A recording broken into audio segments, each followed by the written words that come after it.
Veg bread omelette பண்ண போறோம். அதுக்கு தேவையான பொருள் பாருங்க. முட்டை 3, நீங்க 4 கூட போட்டுக்கலாம், ஒன்றும் பிரச்சனை இல்லை. நான் 3 போட்டிருக்கேன். இப்போ பிரெட் பார்த்தீங்கன்னா இந்த மாதிரி கட் பண்ணி நம்ம இப்படி வச்சுக்கணும். இப்போ தேவையான இதில் முட்டை போடுறதுக்கு நம்ம வெங்காயம், கொத்தமல்லி தழை, பச்சை மிளகாய் இதில் போட போகிறோம். இந்த குடமிளகாயும் போட போகிறோம்.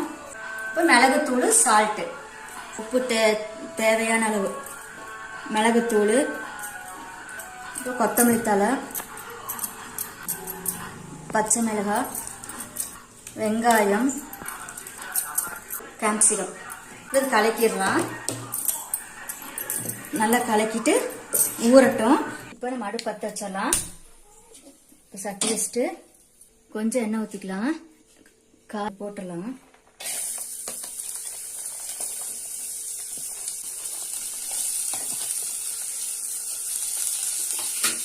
சிம்மில் வச்சுட்டு பாருங்க, மணக்கிட்டோம். நல்லா வெந்துருச்சு பாருங்க. இப்போ இதை எடுத்து நம்ம அந்த ஆம்லெட்ல ஊற்றிடலாம். இப்போ இதில் நம்ம கொட்டிடலாம் பாருங்க. இப்போ நமக்கு இது வெஜிடபிள் ஜாஸ்தியாக இருக்கு இல்லைங்களா, அப்போ என்ன பண்ணலாம்னா இன்னொரு 2 முட்டை நம்ம உடச்சு ஊற்றிடலாம். 5 முட்டை கணக்கு வச்சு கொடுத்துக்கோங்க.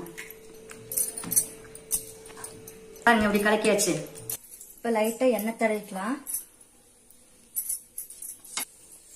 இப்போ இந்த மாதிரி வைக்க போகிறேன் பார்த்துக்கோங்க. இப்படி அழகாக வச்சுக்கலாம், 4 வச்சுக்கலாம். இதில் நான் ஊற்ற போகிறேன். நல்லா கலக்கிட்டு பாருங்க.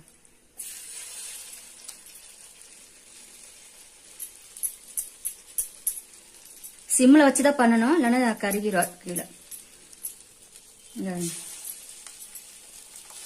நல்லா